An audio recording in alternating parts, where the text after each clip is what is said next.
एक महत्त्वाची बातमी आहे। प्राजक्ता माळीनं सागर बंगल्यावर मुख्यमंत्री देवेंद्र फडणवीस यांची भेट घेतली आहे। तर आजच खरं तर प्राजक्ता माळी यांनी मुख्यमंत्री फडणवीसांची वेळ मागितलेली होती आणि सुरेश धस यांच्या वक्तव्याच्या पार्श्वभूमीवर आता मुख्यमंत्र्यांना प्राजक्ता माळी निवेदन देणार असल्याचं कळत आहे। आपण पाहतोय धसांचा निषेध करण्यासाठी आणि त्यांनी जाहीर माफी मागावी यासाठी प्राजक्ता माळीनं मुख्यमंत्री देवेंद्र फडणवीस यांची भेट घेतली आणि त्यांना निवेदन दिल्याचं आपण पाहतोय।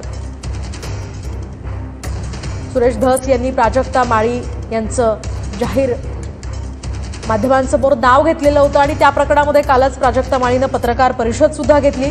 त्यामध्ये सुरेश धस यांनी जाहीरपणे माफी मागावी असं प्राजक्ता माळीनं म्हटलं होतं। मात्र मी माफी मागणार नाही, मी कोणत्याही प्रकारचं चुकीचं वक्तव्य केलं नाही असं सुरेश धस यांनी म्हटलं होतं। आणि आता या सगळ्या पार्श्वभूमीवर प्राजक्ता माळी हिनं मुख्यमंत्री देवेंद्र फडणवीसांची भेट घेतली आणि त्यांना या सगळ्या प्रकरणासंदर्भात निवेदन दिलेलं आहे। खरं तर प्राजक्ता माळीला सगळ्या स्तरातून समर्थन सध्या मिळत आहे।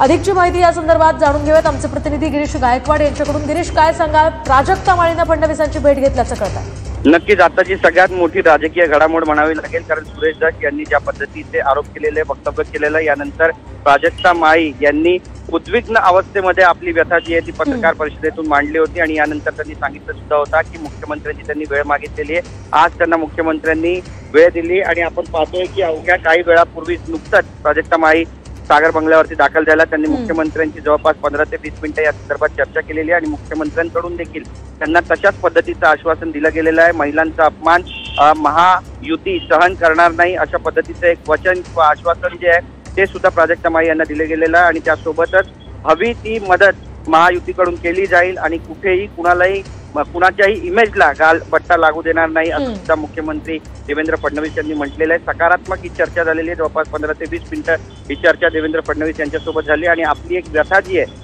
ती या ठिकाणी प्राजक्ता माळी यांनी मांडली आणि फिल्म इंडस्ट्रीमध्ये कशा पद्धतीनं, मराठी चित्रपटसृष्टीमध्ये कशा पद्धतीनं ज्यावेळी अभिनेत्री काम करतात त्यांना बदनाम करण्याचं एक षडयंत्र रचलं जातं, त्यांच्याबाबत काही बोललं जातं आणि याबाबत कुठला तरी एक कायदा करावा, ठोस कायदा करावा आणि याची अंमलबजावणी राज्यामध्ये लवकरात लवकर व्हावी अशी मागणी जी आहे प्राजक्ता माळी यांनी या बैठकीमध्ये केलेली आहे। आणि एक उदाहरण आपल्या माध्यमातून संपूर्ण महाराष्ट्रासाठी सेट करावं। पुरोगामी महाराष्ट्र आहे, महिलांचा महाराष्ट्र आहे आणि क्रांतीज्योती फुलेंचा महाराष्ट्र आहे आणि त्यामुळेच आपण पाहतोय की आता नेमकं मुख्यमंत्र्यांची काय भूमिका असणार आहे हे पाहणं देखील तितकंच महत्त्वाचं